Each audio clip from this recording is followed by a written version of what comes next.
Capítulo XVI. Carencia de aire. Teníamos, pues, encima, alrededor y por debajo del Nautilus un impenetrable muro de hielo. Éramos prisioneros de la congelada banca.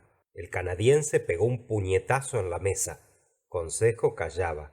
Yo miraba al capitán, cuyo semblante había recobrado su impasibilidad habitual. Al paso que meditaba cruzado de brazos, el Nautilus estaba quieto. Tomó poco después la palabra, diciendo con serena voz: Señores, hay dos modos de morir en las condiciones que nos rodean. Decía esto aquel extraño personaje cual si fuera un profesor de matemáticas explicando una lección a sus alumnos. El primero, añadió, es morir aplastado. El segundo es morir asfixiado. No hablo de la posibilidad de morir de hambre, porque los abastecimientos del Nautilus durarán ciertamente más que nosotros. Ocupémonos, pues, de las probabilidades del aplastamiento o de la asfixia. En cuanto a la asfixia, capitán, le dije, no la debemos temer, porque nuestros depósitos están llenos. Exacto, replicó el capitán Nemo. Pero no nos darán más que 2 días de aire. Hace 36 horas que estamos presos en estas aguas, y ya la atmósfera viciada del Nautilus exige renovación. Dentro de 48 horas, nuestra reserva se habrá agotado. Pues bien, capitán, procuremos librarnos antes de 48 horas. Así lo intentaremos perforando el muro que nos rodea. ¿Por qué lado? La sonda nos lo dirá. Voy a varar el Nautilus sobre el banco inferior y mis hombres, revestidos con las escafandras, atacarán el hielo por su pared menos gruesa. ¿Se pueden abrir las ventanas del salón? Sin inconveniente, puesto que ya no nos movemos. El capitán Nemo salió y bien pronto advertí por los silbidos que el agua se introducía en los depósitos. El Nautilus descendió con lentitud y descansó sobre el fondo de hielo a la profundidad de 350 metros. Amigos míos, dije, la situación es grave, pero cuento con vuestro valor y energía. Señor, me respondió el canadiense, no será ahora cuando os mortifique con mis recriminaciones. Estoy dispuesto a todo para la común salvación. Bien, le dije dándole un apretón de manos. Añadiré, prosiguió, que tan enseñado a manejar la piqueta como el arpón, puede el capitán disponer de mí si lo cree útil. No desechará vuestro auxilio. Venid, Ned Land. Le conduje a la cámara, donde la tripulación del Nautilus se ponía las escafandras, y di parte al capitán de la proposición de Ned, que fue aceptada. El canadiense se endosó el traje de mar y estuvo dispuesto con la misma presteza que sus compañeros de trabajo. Todos llevaban a la espalda el aparato Rouquayrol, provisto de un buen contingente de aire puro, tomado necesariamente de la reserva del Nautilus. En cuanto a las lámparas Ruhmkorff, eran inútiles en medio de las aguas luminosas saturadas de radiación eléctrica. Después de vestirse Ned Land, entré en el salón, cuyas ventanas estaban abiertas, y colocado cerca de Consejo, examiné las capas ambientes que rodeaban al Nautilus. Algunos instantes después veíamos una docena de hombres de la tripulación apearse sobre el banco de hielo, y entre ellos a Ned Land, fácil de reconocer por su elevada estatura. El capitán Nemo estaba con ellos. Antes de proceder a la perforación del hielo, mandó practicar calas, que debían asegurar la buena dirección de los trabajos, haciendo penetrar largas tientas en las paredes laterales, pero a los 15 metros todavía las detenía la gruesa muralla. Se juzgó inútil pensar en la superficie de arriba, porque era la banca misma con más de 400 metros de altura. Se sondeó la superficie inferior y se reconoció que estábamos 10 metros separados del agua líquida. Había que cortar un pedazo igual a la superficie de la línea de agua del Nautilus. Era necesario arrancar 6500 metros cúbicos de hielo para obtener una abertura por donde cupiésemos. El trabajo comenzó inmediatamente y fue dirigido con infatigable obstinación. En vez de cavar alrededor del Nautilus, lo cual hubiera ofrecido grandes dificultades, el capitán Nemo hizo dibujar la inmensa fosa a 10 metros de la anca de babor. Después, la tripulación taladró el hielo en diferentes puntos de la circunferencia y luego comenzaron a obrar los picos, desprendiéndose gruesos pedazos. Por un efecto curioso del peso específico, aquellos trozos menos pesados que el agua se subían a la bóveda, cuyo grueso crecía tanto cuanto disminuía el de abajo, adelgazándose la pared inferior, que era lo que importaba. Después de 2 horas de enérgico trabajo, Ned Land se retiró fatigado. Sus compañeros y él fueron sustituidos por nuevos trabajadores, a los cuales nos unimos Consejo y yo. El segundo del Nautilus nos dirigía. El agua me pareció singularmente fría, pero entré en calor manejando el pico. Mis movimientos eran muy libres, aunque se efectuaban bajo una presión de 30 atmósferas.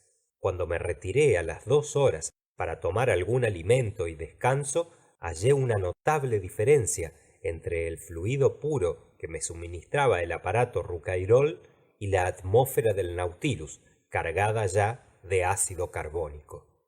Hacía 48 horas que el aire no se renovaba, quedando muy debilitadas sus cualidades vivificantes. Entretanto, y por espacio de 12 horas, no se habían conseguido arrancar más que 1 metro en profundidad de hielo, sean unos 600 metros cúbicos.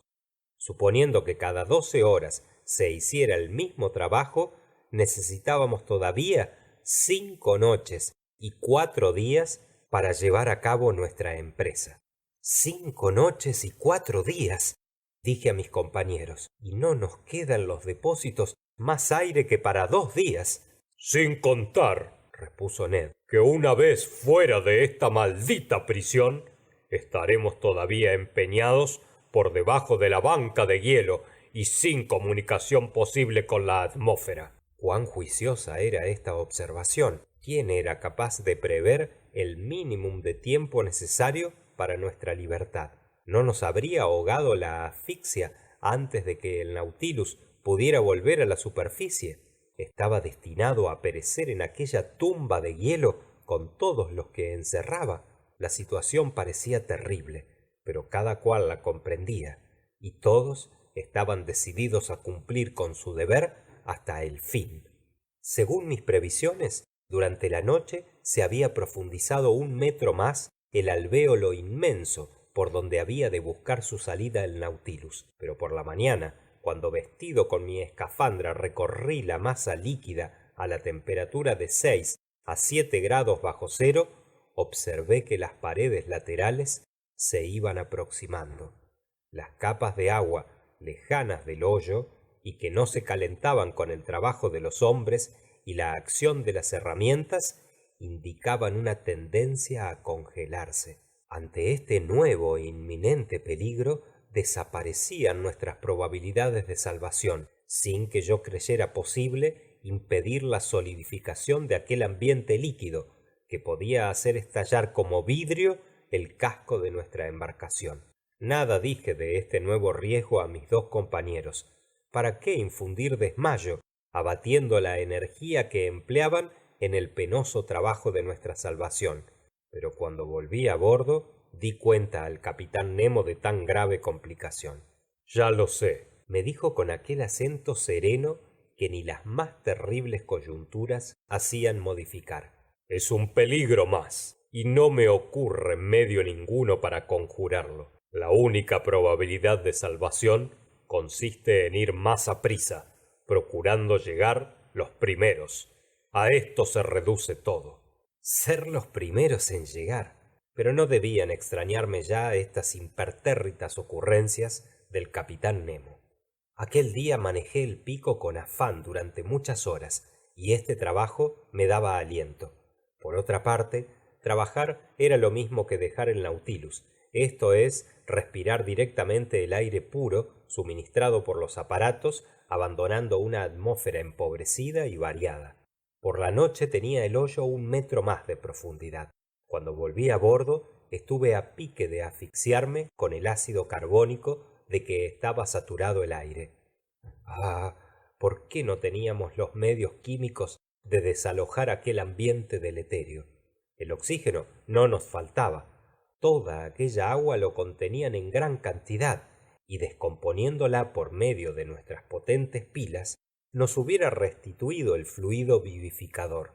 Bien me había esto ocurrido, pero nada hubiéramos adelantado, estando invadidas todas las piezas del buque por el ácido carbónico, producto de nuestra respiración. Para absorberlo hubiéramos necesitado recipientes de potasa cáustica en agitación incesante, pero faltaba esta sustancia a bordo y nada había que pudiera reemplazarla. Aquella noche el capitán Nemo mandó abrir las llaves de sus depósitos y derramar por el interior del Nautilus algunas columnas de aire, y sin esta precaución no nos habríamos despertado. Al día siguiente, 26 de marzo, proseguí en mi trabajo de minero, empezando a arrancar el 5.º metro. Las paredes laterales y la inferior de la banca iban visiblemente acercándose. Era evidente que se juntarían antes que el Nautilus hubiese conseguido desembarazarse. Tuve un momento de desesperación y por poco soltaron mis manos el pico. ¿Para qué seguir cavando si había de perecer ahogado, estrujado por aquella agua que se petrificaba? Suplicio que no había inventado ni la ferocidad de los salvajes. Parecíame que me encontraba entre las formidables mandíbulas de un monstruo que se iban irremisiblemente cerrando. En aquel momento, el capitán Nemo, que ayudaba a trabajar y lo dirigía todo, pasó a mi lado.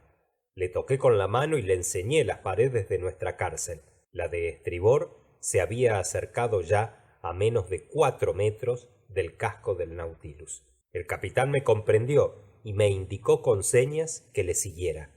Volvimos a bordo y después de quitarnos las escafandras, le acompañé al salón donde me dijo: Señor Aronnax, es necesario apelar a algún medio heroico, o de lo contrario vamos a quedar empotrados en esta agua congelada como si fuera un cemento. Sí, por cierto, exclamé, pero ¿qué haremos? Ah, si mi Nautilus fuera bastante fuerte para sostener esa presión sin quedar aplastado. ¿Y qué? Pregunté sin entender la idea del capitán. ¿No comprendéis, repuso, que esa congelación nos serviría de auxilio? ¿No reparáis que la solidificación haría estallar estos trozos de hielo que nos aprisionan, así como al helarse hace estallar las piedras más duras? ¿No veis que sería entonces un agente de salvación en vez de serlo de destrucción? Sí, capitán, tal vez, mas, por grande que sea la resistencia del Nautilus, no podría aguantar tan espantosa presión y se aplastaría como una chapa de palastro. Ya lo sé, y por eso no podemos contar con el auxilio de la naturaleza, sino con nosotros mismos. Tenemos que oponernos a esa solidificación deteniéndola. No solamente se estrecha el espacio comprendido entre las paredes laterales, sino que ya no quedan más que 10 pies de agua por delante y por detrás del Nautilus. La congelación nos alcanza por todos lados. ¿Cuánto tiempo nos permitirá respirar a bordo el aire de los receptáculos? El capitán me miró de hito en hito y dijo: Pasado mañana los depósitos estarán vacíos. Un sudor frío me acometió y sin embargo yo no debía asombrarme de esa respuesta. El 22 de marzo el Nautilus había penetrado bajo las aguas libres del polo. Estábamos a 26 y llevábamos por consiguiente 4 días viviendo con las reservas, y lo que restaba de aire respirable era necesario conservarlo para los trabajadores. En el momento en que escribo estos sucesos, mi impresión es tan viva todavía que un terror involuntario se apodera de todos mis sentidos y me parece que el aire falta a mis pulmones. Entretanto, el capitán Nemo reflexionaba silencioso, quieto, y era indudable que le cruzaba una idea por la imaginación, pero al parecer la rechazaba, respondiendo negativamente a sí mismo, hasta que por último soltaron sus labios las siguientes palabras: el agua hirviendo. ¿El agua hirviendo? Exclamé. Sí, señor. Estamos encerrados en un espacio relativamente pequeño. ¿Acaso no es posible elevar la temperatura ambiente y retardar la congelación del agua con chorros de agua hirviendo inyectados por las bombas del Nautilus? Hay que hacer la prueba, dije resueltamente. Hagámosla, señor profesor. El termómetro señalaba entonces menos de 7 grados al exterior.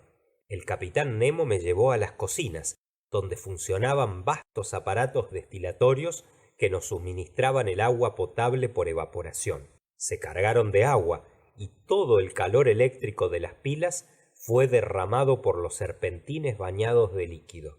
En pocos minutos había alcanzado el agua 100 grados y fue dirigida a las bombas, mientras que era reemplazada por otra, y así sucesivamente a medida que se calentaba.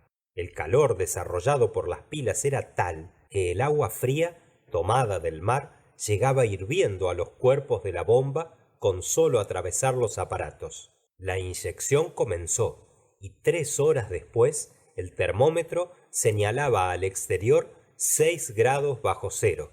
Era la ventaja de 1 grado. 2 horas más tarde llegábamos a 4 grados.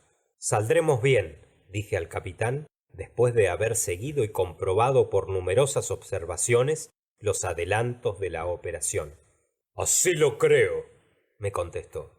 No seremos estrujados. Ya no nos queda otro recelo que el de la asfixia. Durante la noche la temperatura del agua llegó a 1 grado bajo cero, sin que pudiera pasar de aquí. Pero como la congelación del agua del mar no se produce sino a 2 bajo cero, me tranquilicé contra los peligros de la solidificación. Al día siguiente, 27 de marzo, habíamos arrancado 6 metros de hielo y nos quedaban 4 por ahondar. Faltaban, pues, 48 horas de trabajo. El aire no podía ya renovarse en el interior del Nautilus, y por eso aquella jornada fue de mal en peor. Una pesadez intolerable me abrumó. Hacia las 3 de la tarde, este sentimiento de angustia llegó a muy alto grado. Los bostezos dislocaban mis mandíbulas, mis pulmones jadeaban en busca del fluido comburente indispensable para la respiración, y que se iba enrareciendo cada vez más. Se apoderó de mis sentidos una torpeza moral. Estaba tendido sin fuerzas y casi sin conocimiento. Mi buen consejo, atacado por los mismos síntomas, sufriendo idénticos padecimientos, no me abandonaba. Me agarraba la mano, me daba ánimo, y yo le oía decir: si pudiera yo no respirar para dejar más aire al Señor. Mis ojos se inundaban de lágrimas al escucharle hablar así. Nuestra situación era tan intolerable en el interior que cuando nos llegaba el turno de trabajar nos apresurábamos llenos de gozo a ponernos las escafandras. Los picos resonaban sobre la helada superficie, los brazos se fatigaban, las manos se desollaban, pero nada eran estos afanes, nada estas heridas, porque el aire vital llegaba desde los aparatos a nuestros pulmones. Allí, por fin, se respiraba, se respiraba. Y sin embargo, nadie prolongaba más de lo debido su trabajo. Todos entregaban al fin de la tarea a sus compañeros angustiados el aparato que debía transmitirles vida. El capitán Nemo daba el ejemplo, y era el primero en someterse a tan severa disciplina. Llegaba la hora, cedía su aparato a otro y se retiraba a la atmósfera viciada de bordo, siempre sin desmayar, siempre sin quejarse. Aquel día el trabajo habitual se cumplió con más vigor todavía. Solamente 2 metros nos separaban del mar líquido, pero los receptáculos estaban casi vacíos de aire y lo poco que restaba debía estar conservado para los trabajadores, ni un átomo para el Nautilus. Cuando volví a bordo quedé casi sofocado. ¡Qué noche! Imposible describirla ni expresar tanto sufrimiento. Al día siguiente mi respiración estaba oprimida. Mezclábanse con los dolores de cabeza, pesados y confusos, vértigos semejantes a la embriaguez. Mis compañeros experimentaban idénticos síntomas y algunos hombres de la tripulación roncaban de un modo muy parecido al estertor.